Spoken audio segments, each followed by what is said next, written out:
Est-ce que tu t'es déjà demandé si le trading c'était si rentable que ça et pourquoi est-ce que c'était autant mis en avant? Non, et bien justement, on va y répondre dans cette vidéo. Salut à toi, j'espère que tu as la forme. Alors aujourd'hui, je suppose que tu l'auras compris, je vais pas me faire que des amis étant donné qu'on va parler sérieusement du trading. Alors généralement, quand on se lance dans l'investissement, on va très vite remarquer qu'il y a une activité qui va vraiment être mise en avant.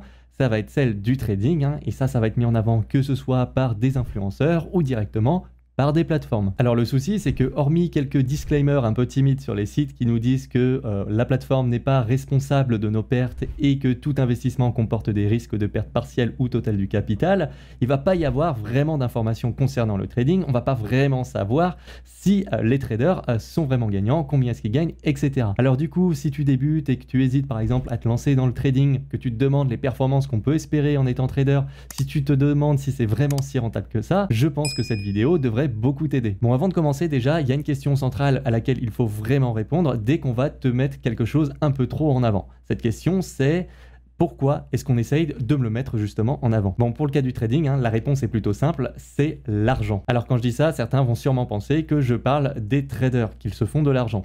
Eh bien, pas forcément. Alors s'il est vrai que certains traders gagnent réellement de l'argent, on va voir que les vrais gagnants dans cette histoire-là, ce sont surtout les plateformes et les influenceurs. Alors pour les traders, on va y revenir un petit peu après, mais ce qu'il faut savoir, c'est que la très grande majorité sont perdants et on va appuyer ça avec des chiffres concrets. Mais pour les plateformes et les influenceurs, il faut comprendre que eux, ils sont à 100% gagnants. Pourquoi? Bah, c'est très simple. Une plateforme, quand tu vas faire des trades, c'est-à-dire tu vas devoir payer des frais de trading à la plateforme. Donc que tu sois gagnant ou perdant, la plateforme va toucher des commissions. Et que ce soit sous forme de frais de trading, mais aussi par exemple avec les spreads. Donc ça, c'est souvent moins mis en évidence, mais les plateformes peuvent se gaver à ce niveau-là. Et il y avait même des champions dans cette catégorie, comme par exemple Coinbase à un moment donné, ils abusaient bien à ce niveau-là. Et les influenceurs, c'est pareil, ils vont toucher des commissions sur les frais de trading. Donc du coup, ils sont gagnants également à chaque fois. Alors après, je ne critique absolument pas ce système-là, étant donné que c'est normal, la plateforme touche une commission pour mettre en relation des acheteurs et des vendeurs, et c'est normal que l'influenceur soit commissionné pour apporter de nouveaux utilisateurs. D'autant plus que ces nouveaux utilisateurs, bien souvent, ont des avantages plus importants en passant par leurs liens, comme des réductions sur les frais de trading plus importantes que la moyenne. Je fais moi-même ça d'ailleurs. Alors après, bien entendu, il y a quand même une petite question d'éthique qui se pose, c'est-à-dire de la façon dont on va te présenter le lien d'affiliation. Après, ça c'est une question de point de vue, et je ne suis pas du tout là pour porter des jugements à ce niveau-là. Moi, mon but pour le moment, c'est juste de t'expliquer que les vrais gagnants à chaque fois dans cette histoire, ce sont principalement les influenceurs et les plateformes. On pourrait d'ailleurs faire la comparaison avec le casino, même si je sais forcément que certains vont pas du tout l'aimer, cette comparaison, mais au casino, tu peux gagner, il n'y a pas de souci,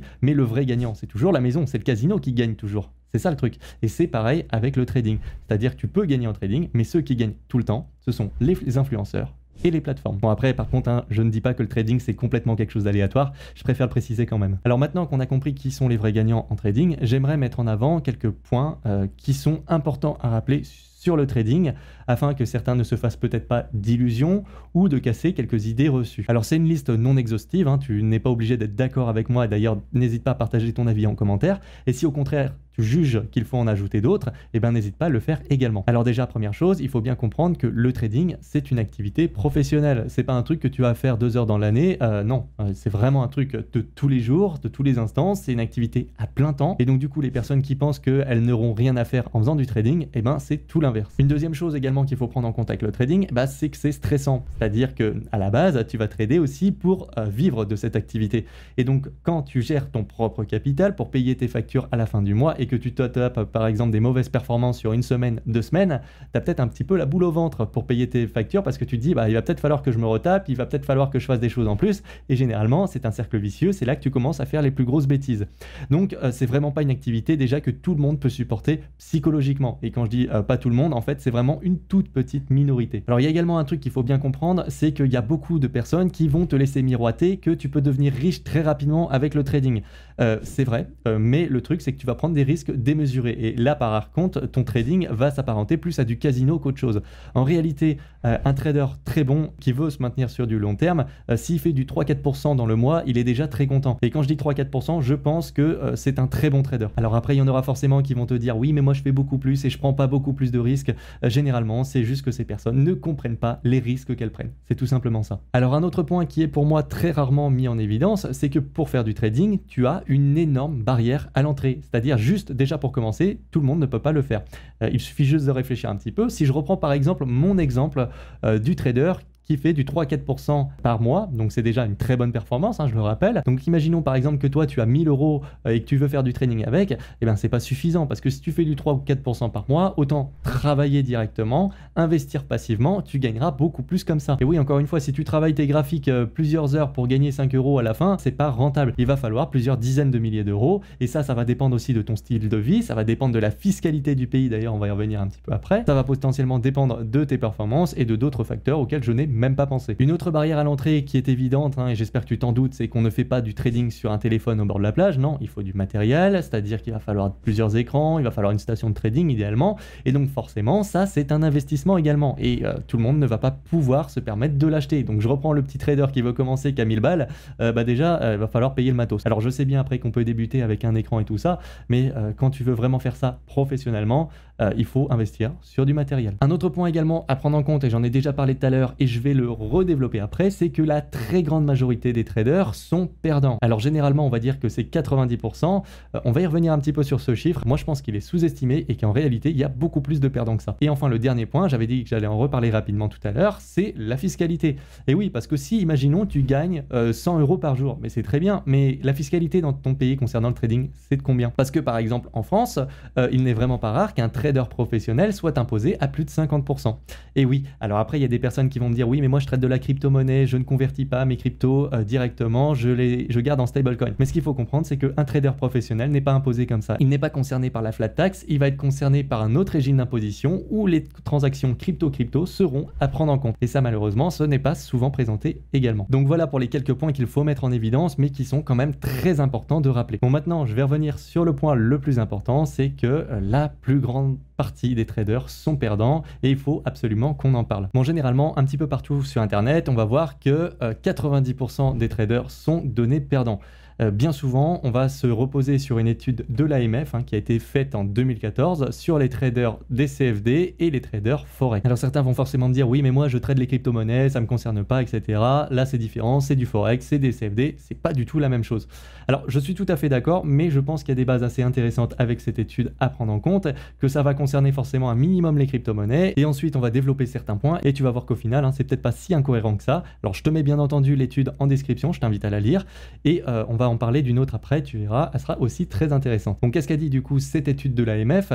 Déjà que près de 89% des traders sont perdants sur 4 ans, ils ont une perte moyenne de 11 000 € par personne pour un résultat médian de moins 2 000 € de performance. Alors on va remarquer également que plus les traders font de transactions en moyenne, plus ils sont donnés perdants et c'est pareil, plus les montants des transactions sont importants, plus ils sont donnés perdants également en moyenne. Et ce pourcentage de perdants augmente au fur et à mesure du temps, c'est-à-dire qu'au début, on regarde ça sur un an, on remarque qu'il y a à peu près 84% de perdants, et après on regarde sur 4 ans, et là on passe à 89%. Alors cette étude va d'ailleurs se conclure en disant qu'il y a une absence d'apprentissage, c'est-à-dire que malgré le fait que au cours du temps, les traders sont censés accumuler plus d'expérience, la quantité de perdants ne fait qu'augmenter. Donc il y a une absence d'apprentissage. Alors je ne sais pas si c'est vraiment vrai de dire ça comme ça, étant donné que je suis sûr que dans le lot, il y en a quand même qui ont appris, qui ont pris de l'expérience, etc. et que ça leur sert. Néanmoins, ce que révèle cette étude, c'est que cette partie de personnes qui apprend n'est vraiment pas significative par rapport à l'ensemble. Alors maintenant, ce qu'il faut aussi comprendre de cette étude, et je trouve ça un petit peu dommage, c'est qu'on a beaucoup mis en évidence les perdants,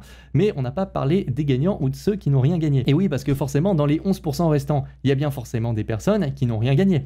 Est-ce qu'on peut vraiment les mettre du côté des gagnants, ceux-là? Pour moi, non, parce que si tu as passé des dizaines d'heures, des centaines, voire des milliers d'heures sur des graphiques de trading pour absolument rien gagner, le temps c'est de l'argent, tu as perdu du temps, donc tu fais partie des perdants. Et c'est pareil, s'il y a des personnes qui sont légèrement gagnantes et qu'elles ont passé, je sais pas, des centaines d'heures à étudier des graphiques de trading et tout ça, elles sont pas vraiment gagnantes, elles ont gaspillé plus de temps qu'autre chose, elles auraient travaillé sur d'autres projets, ça aurait été beaucoup plus rentable pour elles. Donc pour moi, est-ce qu'on peut vraiment les mettre dans les gagnants? Non, pas du tout non plus. Alors un autre point également à prendre en compte, et ça je trouve ça dommage, c'est que cette étude n'aille pas plus loin que 4 ans. Après, au vu de ce qui est écrit dedans, les résultats n'auraient pas été significatifs, ils ont fait fait par rapport aux plateformes qu'ils avaient à disposition à ce moment-là, et ça aurait été difficile d'aller plus loin. Mais je suis persuadé que si c'était possible de refaire une étude maintenant, par exemple sur 10 ans, les résultats seraient encore pires, hein, ça serait encore plus dramatique, et j'aimerais vraiment qu'ils en refassent une comme ça, que ce soit sur le trading spot de crypto-monnaie ou sur d'autres secteurs, vraiment pour avoir un truc beaucoup plus étoffé à long terme. Alors maintenant, si je sors aussi du cadre de cette étude, il y a aussi un autre point qu'il faut prendre en compte quand on fait du trading. Très souvent, il y a beaucoup de traders qui vont se considérer gagnants, ils vont faire des gros gains, tout ça. Par exemple, ils vont te dire moi cette année j'ai fait 50% en tradant du Bitcoin. Alors ça peut être très bien, mais le problème c'est que si le Bitcoin, lui, il a fait 100% de performance sur l'année. Alors oui, il est gagnant, mais il a sous-performé l'actif qu'il tradait. Donc c'est pas vraiment faire partie des gagnants, ça. Et ça, c'est un vrai problème, parce qu'en fait, ça veut dire que la personne, potentiellement, encore une fois, elle a passé énormément de temps à étudier des graphiques, etc., pour faire moins bien que si elle avait juste acheté l'actif et qu'elle l'avait holdé sur un an ou sur un peu plus de temps. Donc au final, est-ce qu'on peut dire que cette personne est gagnante? Pour moi, non, pas du tout.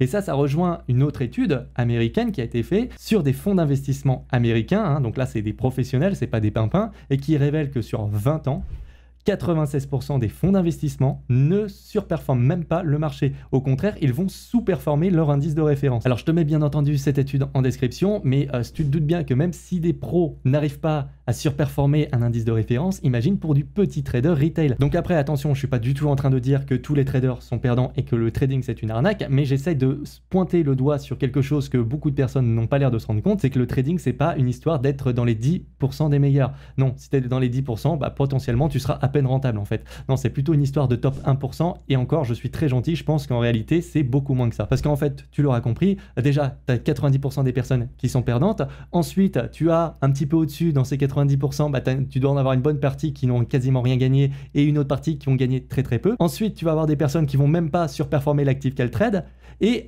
ensuite tu vas te dire ouais, là tu vas avoir les vrais gagnants, donc c'est vraiment là où qu'il faut aller. Mais on n'a pas parlé encore d'un point, la fiscalité, et ça encore une fois ça en rajoute une couche, parce que ça c'est vrai, c'est une question qui se pose. Après avoir été imposé, après avoir réglé tes impôts, est-ce que tu peux toujours te permettre de vivre avec tes revenus de trading? Bon, après ça, il y a toujours des solutions, tu peux t'expatrier, aller vivre dans des pays où il y a une imposition faible, hein, sur les revenus de trading, mais pas toutes les personnes sont prêtes à faire ça, et c'est pour ça que c'est important de se poser cette question également. Donc en conclusion, ce que je suis en train de dire encore une fois, hein, c'est pas du tout que le trading est une arnaque, hein. C'est très loin de là mon idée. Le but de cette vidéo, c'est vraiment de dire que le trading, c'est beaucoup moins de gagnants qu'on pourrait le penser. Et moi, personnellement, je m'amuse pas à faire du trading, mais à chaque fois, j'en vois beaucoup qui perdent de l'argent à cause de ça, surtout du point de vue des débutants, parce qu'on va surtout les mettre à aller faire du trading, alors que non, le trading, ce n'est pas obligatoire pour pouvoir faire de l'investissement. Ce sont deux activités qui sont fondamentalement opposées, même si on a l'impression que c'est la même chose. Il y a des personnes qui s'en sortent très bien, d'ailleurs, je les félicite, je sais pas comment à fond, parce que c'est vrai que c'est vraiment pas facile, et encore moins de tenir ça sur de long terme. Alors après, si tu veux faire du trading et que c'est vraiment une passion, bah, que grand bien te fasse, et je t'encourage, hein, fais-le. Mais sache une chose, c'est que tu ne mets pas du tout les statistiques de ton côté en commençant comme ça. Alors avant de terminer cette vidéo, je voulais aussi faire une petite parenthèse très importante par rapport à l'ego, parce que c'est vrai que quand on est en bull run, notamment au niveau des crypto-monnaies, et qu'on a un fort marché haussier, généralement, il y a beaucoup de personnes qui veulent jouer sur les réseaux sociaux à montrer qu'ils ont la plus grosse. Regardez, moi j'ai fait 200% sur telle crypto-monnaie en 3 jours avec mes trades, etc. Et forcément, il y a des personnes qui auront envie de faire la même chose, étant donné qu'elles vont se dire, attends, il y a tout le monde qui publie comme ça, il y a tout le monde qui a envie de il y a tout le monde qui publie des graphiques où ils sont gagnants, mais le trading c'est génial, on va devenir gagnant. Alors le truc, c'est que ces personnes ne mettent pas en évidence leur trade perdant, hein, bien entendu, et que quand ça commence à se gâter, forcément, à un moment donné, on n'en entend plus parler de ces personnes. Par exemple, un petit bear market, hein, je te garantis que ça a fait pas mal le tri déjà sur le précédent cycle au niveau des traders. Mais je suis persuadé que pour les prochains cycles, ça sera exactement la même chose. Il faut bien comprendre une chose, c'est que si la personne fait du 200% par exemple en 3 jours en tradant, c'est qu'elle a pris des gros risques et qu'il y a très peu de chances qu'elle garde son portefeuille sur du long terme comme ça. À un moment donné, cette personne risque de se prendre une énorme claque. Donc voilà, donc je tenais vraiment à le préciser, ça sert à rien de regarder trop ce qui se passe sur les réseaux sociaux, encore moins quand c'est des périodes d'euphorie totale ou même d'ailleurs de grosses paniques, hein, parce que en général, les personnes sont complètement déconnectées à ce moment-là et ça ne réfléchit plus trop et on a envie de faire des bêtises. Donc de manière générale, hein, c'est pas trop bon de suivre ce que fait la foule. Donc voilà, si tu as des choses à ajouter ou des questions, faut pas hésiter à le mettre en commentaire. Faut pas hésiter aussi s'il y a des personnes, des vrais traders professionnels qui ont des choses à rajouter, des points à préciser ou qui ne sont pas tout à fait d'accord avec ce que je dis, bah ça sera avec grand plaisir, hein. Faut le faire en commentaire, c'est comme ça qu'on apprend et c'est aussi surtout que ça peut aider des personnes. Comme d'habitude, si la vidéo t'a plu, n'hésite pas à me mettre un petit like, c'est le plus grand des soutiens pour moi, et à t'abonner et à activer la cloche des notifications pour ne pas louper les prochaines vidéos. Je te dis à la prochaine, ciao.